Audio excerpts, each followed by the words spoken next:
السلام عليكم ورحمة الله. تحية طيبة لجميع الأصدقاء.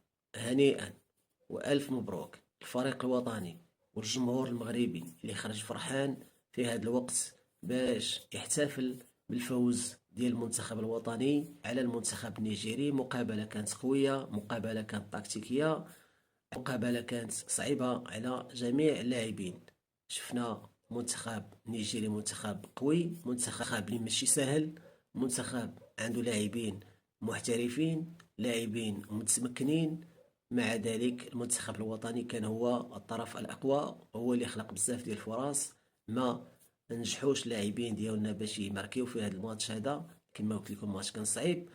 الأهم في هذه المقابلة هو الفوز، وتأتى الفوز بضربات الجزاء. والبطل ديال هذه المقابلة كان هو ياسين بونو. ياسين بونو هو رجل المباراة. ياسين بونو حارس ديال اللحظات أو ديال المهام الصعبة. ألف مبروك لجميع اللاعبين، وكنهنيهم على القتالية ديالهم وعلى الروح الوطنية ديالهم، ويستحقوا باش يفوزوا بهذا الكأس، لأنه هي اللي غتكون هي جائزة ديالهم على هاد المجهودات اللي داروا طيلة هاد على المجهودات اللي قدموا من بداية البطولة. هنيئا كما من هنيئا مرة أخرى لجميع المكونات الفريق الوطني، وألف مبروك لجميع المغاربة.